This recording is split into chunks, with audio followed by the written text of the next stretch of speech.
beleza pura? Vamos falar sobre a segunda lei de Ohm. Bom, então nós vimos que aquela expressão U igual a R vezes I vale para qualquer condutor, seja ele um condutor ôhmico ou não ôhmico.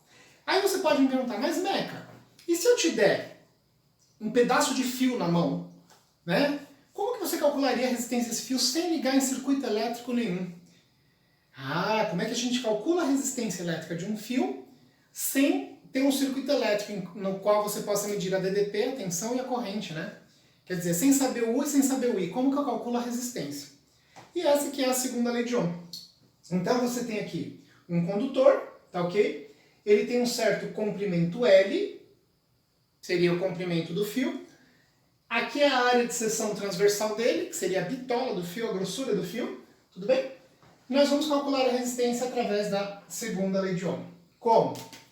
A resistência é Rho vezes L sobre A. Vamos tentar entender um pouquinho. O Rho, pessoal, é uma característica do material. Cada material conduz de uma maneira diferente, tá ok? É a chamada resistividade. Quanto maior a resistividade, menor a condutividade elétrica. Ou seja, quanto maior o valor do Rho, mais resistência o condutor oferece à passagem de corrente. É mais difícil a corrente elétrica passar. Vamos pensar no L. Olha, se eu pegar um pedacinho de fio bem pequeno e pegar 1 km de fio, claro que com 1 km de fio é mais difícil da corrente elétrica passar. Então por isso que quanto maior o comprimento do fio, mais resistência à passagem da corrente elétrica, né, eu vou ter. E a área? Bom, a área, pessoal, quanto maior a área, mais fácil da corrente elétrica passar. Um jeito fácil de você pensar nisso é imaginar que, sei lá, acabou um jogo de futebol. Aí você abre a área equivalente a um portão. Aí vai ter um fluxo de pessoas. Se você abrir vários portões do estádio, o fluxo é muito maior. Essa aqui é a ideia. Então, a resistência é Rho vezes L sobre A. Aqui, pessoal, sendo um círculo, a gente calcula a área como πr². Lembrando que aqui é o raio, tá? Não confunda esse R com aquele R de resistência elétrica, tá? Então, a R é a resistência elétrica em ohms, Rho, resistividade em ohm vezes metro, L é o comprimento e a área de seção transversal do fio. Beleza? Em metros quadrados, a unidade no sistema internacional. Bom, outra coisa que é importante vocês terem noção, pessoal, é que esse Rho, ele não é fixo. Esse cara aqui não é fixo, tá? Ele pode variar com a temperatura. Então, conforme o fio vai se aquecendo, ele pode ter um valor diferente de resistividade. Um exemplo clássico é você pegar uma lâmpada incandescente, medir a resistência dela fria, e depois você mede a resistência dela quente. O valor vai dar diferente, tá ok?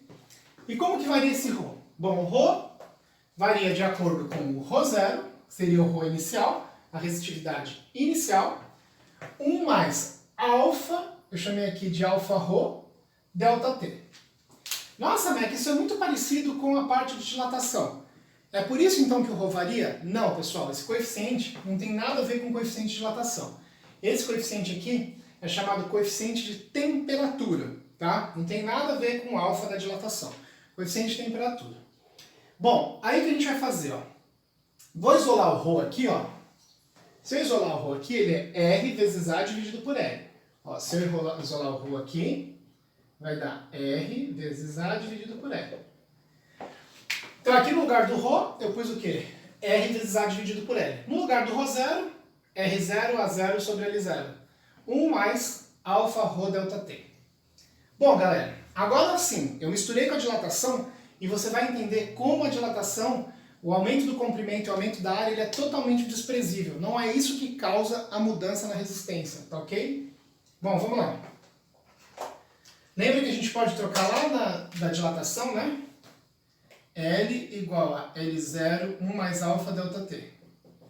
E A igual a A0, 1 mais beta, que vale 2 alfa, delta T. Beleza? Então no lugar do A, eu pus o quê?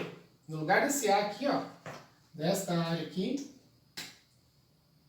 eu pus A0, 1 mais beta, delta T. E no lugar do L, eu pus L0, 1 mais alfa, delta T. Note que esta área A0 cancela com esta área A0, tá aqui, ó. E este L0 cancela com esse L0. Então aqui do lado de cá, pessoal, sobrou o quê? R, 1 mais beta delta t, sobre 1 mais alfa delta t. E do lado de lá, R0, 1 mais alfa rho delta t.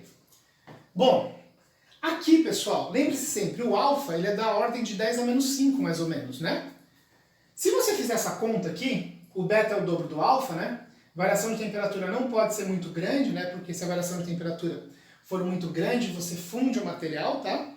Então, essa divisão aqui, você pode pegar qualquer exemplo. Eu substituo, por exemplo, o alfa por 10 a menos 5 e a variação de temperatura por 10 graus Celsius, por exemplo. Então aqui ficaria 1 mais 10 a menos 5 vezes 10, e aqui ficaria 1 mais, lembra que o beta é 2 alfa? 2 vezes 10 a menos 5 vezes 10. Essa conta aqui, pessoal, ela é muito próxima de 1. Isso aqui é praticamente 1. Então não vai fazer a menor diferença. O ponto é que o alfa aqui, esse cara, o alfa rho, ele é da ordem de 4 vezes 10 a menos 3. Então ele é da ordem de 10 a menos 2, né? Da ordem de grandeza de 10 a menos 2. 10 a menos 2, pessoal. Compara 10 a menos 2 com 10 a menos 5. Nós estamos falando de algo em 1000 vezes maior. Tá ok? Então, pessoal, de 500, 1000 vezes maior. Então esse número aqui, ó, ele é desprezível. De tal maneira que a gente pode escrever. Isso aqui vai dar 1, né? Essa divisão aqui. R igual a R0, 1 mais alfa delta T, que é muito parecido com o do ρ. Tá ok? Então a resistência final é a resistência inicial, 1 mais coeficiente de temperatura, não é coeficiente de dilatação, tá? Vezes delta T. Tá ok? Em geral, os metais têm esse valor de 4 vezes 10 a menos 3, mas, por exemplo, a grafite tem um coeficiente de temperatura negativo, tá bom? O que isso significa? Que um aumento de temperatura, ao invés de causar um aumento da resistência, causa uma redução na resistência, ok? Bom, turma, é isso aí. Forte abraço, tchau!